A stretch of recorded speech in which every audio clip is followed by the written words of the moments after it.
그런 분들은 몇 해만으로도 전체적인 피부톤이 이렇게 좀 고르게 되면서 맞아요. 환해지는 효과를 얼굴 밝아진다고 네, 맞아요. 그런 많이. 효과를 보실 수 있어서 저도 좀 해보려고 했었는데 눈물이 막 나더라고요.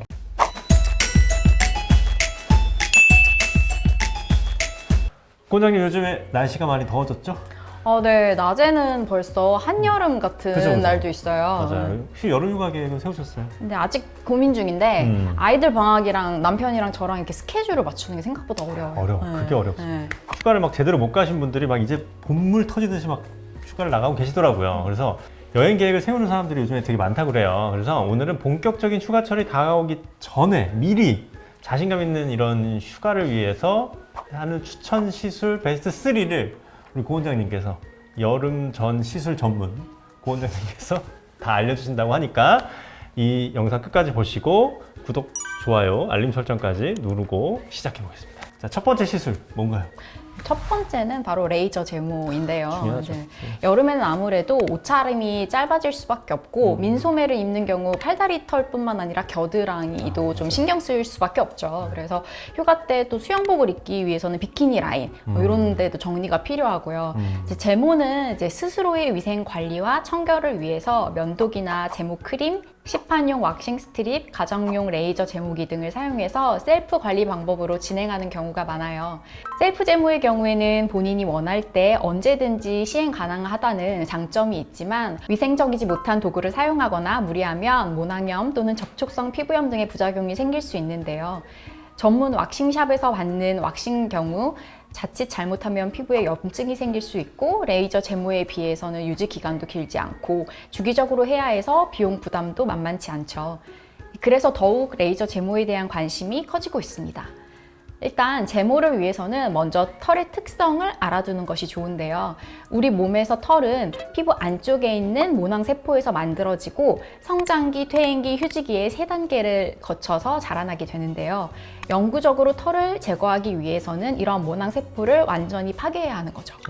레이저 제모를 하면 어떤 원리로 이렇게 털이 없어지는 건가요? 네, 레이저 제모는 레이저 빛이 멜라닌 색소에 흡수되는 과정에서 열 에너지를 피부에 조사해 털의 모근을 제거하는 원리로 털 외의 피부에는 거의 반응하지 않아서 다른 조직의 손상과 자극이 적은 편이에요. 아까 말씀드린 대로 사람의 몸에 나는 털이 모두 동시에 나고 자라나는 것이 아니라 성장기, 퇴행기, 휴지기의 주기를 반복하는데 성장기에 있는 털을 제거할 때 제모가 가장 효과적이거든요. 그래서 제모 4주 전부터 털을 뽑거나 왁싱을 하는 것은 자제하는 것이 좋고요. 이러한 털의 성장 주기를 고려해서 보통 한 달에 한 번 시술을 하죠.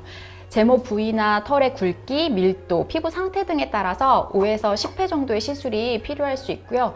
제모 횟수가 많아질수록 털이 점점 얇아지고 점차 나지 않게 돼서 효과는 반영구적으로 유지되게 됩니다. 그래서 사실 노출이 많아지면 여름을 위해서 제모를 하는 거라면 좀 몇 달 전에 미리 시작하는 게 사실 좋죠. 한두 번 만에 다 되지가 않으니까. 하지만 지금도 늦지 않았습니다. 지금 바로 준비하시면 될 것 같아요. 김 원장님 방금 뭔가 CF에 카피 문구 같았는데요? 좀 괜찮았나요, 이번 네. 거? 김 원장님, 네. 평소에 운동 좀 하세요? 좀 하려고 노력은 하는데 요즘엔 좀 바빠가지고 숨만 쉬고 있습니다. 그럼 바프가 뭔지 아시나요? 알죠. 한소희 씨가 광고하는 모르겠어요. 그것도 바쁘기는 한데 이제 제가 말하는 건 바디 프로필의 줄임말이에요.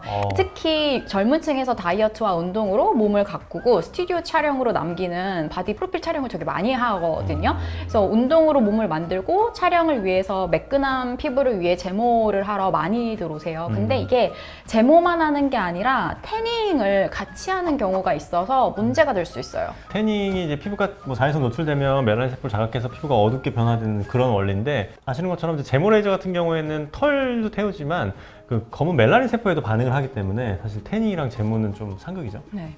그래서 태닝과 제모를 둘 다 해야 한다면 레이저 제모를 먼저 받는 것이 좋고요. 태닝이 이루어진 상태에서 제모를 받게 되면 레이저의 강도도 줄여야 하고 제모 효과도 떨어지게 되고 색소 침착, 착색 같은 부작용이 생길 확률이 높아지게 돼요. 요즘에는 사실 또 여성분들 못지않게 남성분들도 제모에 대한 관심이 상당해요. 네. 특히 남성의 경우에는 잦은 면도와 잘못된 관리 같은 걸로 모낭염이 발생해서 입 주변이나 턱 라인에 울긋불긋하게 염증이 염증이 발생하고 색소 침착이 생기는 경우가 많거든요. 이런 경우에 제모를 하면 털 제거와 함께 피부 트러블 개선에 도움이 될 수 있어요. 특히 이제 수염이 빽빽해서 아침에 면도를 해도 몇 시간만 지나면 약간 이렇게 거뭇거뭇하게 올라오시는 분들 있잖아요. 약간 전현무 씨, 박찬호 선수 이런. 네, 그래서 그런 분들은 제모 몇 회만으로도 전체적인 피부톤이 이렇게 좀 고르게 되면서 맞아요. 환해지는 얼굴 효과를 밝아진다고 네, 맞아요. 그런 많이. 효과를 보실 수 있어서 만족도가 높은 시술이에요. 엄청 아픈 것만 빼면. 저도 좀 해보려고 했었는데 눈물이 막 나더라고요. 하셔야 될 것 같은데. 계속 고민만 하고 있습니다. 털이 좀 굵고 막 많으신 분들 이런데 진짜 인중 이런데 진짜 아픈데 그래도 좀 아픈 만큼 진짜 많이 깔끔해지고 또 예뻐지고 말씀하신 것처럼 면도 때문에 트러블 나는 거 그런 게 좋아지는 게 사실 남자분들은 되게 만족도가 높죠. 자신감 있는 여름을 보내기 위한 추천 시술 두 번째는 뭔가요? 두 번째는 바디 토닝인데요. 이제 옷차림이 짧아지면서 긴 옷을 입었을 때 숨겨져 있던 부위에 색소 침착이 신경 쓰여서 내원하시는 분들이 생각보다 꽤 많아요.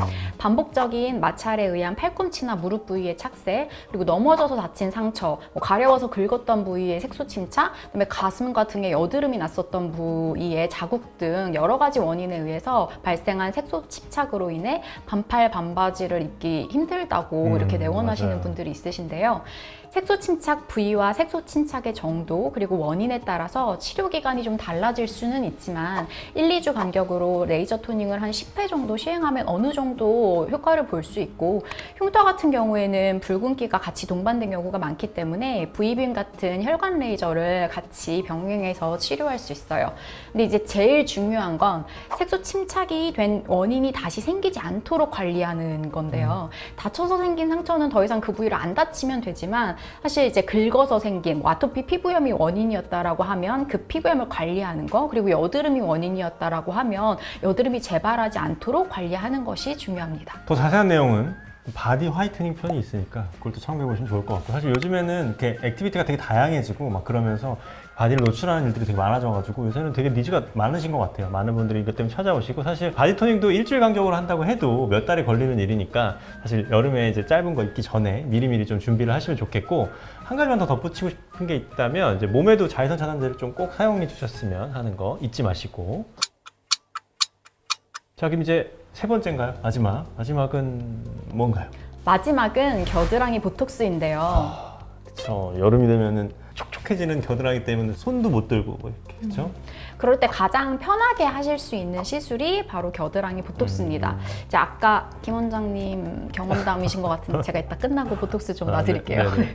땀은 체온을 조절하기 위해서 분비되는 정상적인 반응이지만 다한증은 일반적인 경우보다 땀을 많이 흘리는 증상을 말하는데 온도가 높아지거나 정신적으로 긴장이 되거나 운동 등에 의해서 자극을 받을 때 신체의 땀 분비를 조절하는 자율교감신경 반응이 남보다 민감한 분들에게 생기는 증상이에요.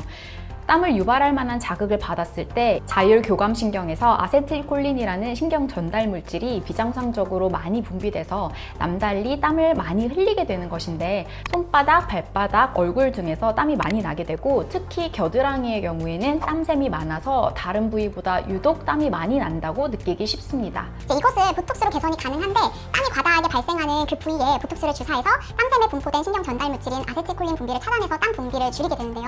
효과는 생각보다 빨리 나타나서 시술 후 일주일 이내로 땀 분비가 확연히 줄어드는 게 느껴지고요. 유지 기간은 사람에 따라 다를 수 있지만 최소 3개월에서 최대 6개월 정도 유지가 됩니다.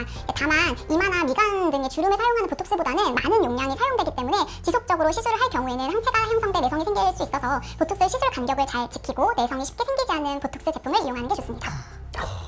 숨 좀 쉬시고 혹시 뭘 준비를 이렇게 부탁하면 정말 기가 막히게 준비를 해오시는군요. 근데 생각만 해도 되게 아플 것 같거든요. 사실 제가 맞고 싶어서 좀 되게 겁나는 이유가 너무 아플까봐. 왜냐면 위치 자체가 그렇잖아요. 너무 아픈 위치라서. 시술은 어떻게 이루어지나요? 근데 생각보다 차라리 이마나 미간 보톡스 맞으시는 걸 더 아파하시고 겨드랑이 통증을 좀 덜 느끼세요. 그래서 이제 다른 부위 이렇게 맞는 거랑 동일하게 마취 크림을 3-40분 정도 이제 충분히 도포를 하고서 크림을 닦아낸 뒤에 땀이 나는 영역을 이렇게 펜으로 표시를 하고 1에서 1.5cm 간격으로 주사를 놓게 되거든요. 그러면 한번 제가 오픈을 한번 좀 살짝 고민을 해보겠습니다. 사실 제가 시술은 많이 해봤는데 직접 맞아본 적은 없어가지고 시술은 되게 간단하고 그렇죠? 효과도 되게 오래 가고 3개월, 뭐 6개월까지도 가니까 올 여름을 좀 상쾌하고 뽀송뽀송하게 지내기 위해서는 겨드랑이 보톡스 저부터 한번 좀 고민해보겠습니다.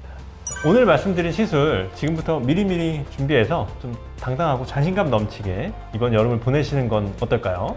지금까지 피부 텐텐의 피부과 전문의 김종식 고혜림이었습니다. 감사합니다. 감사합니다.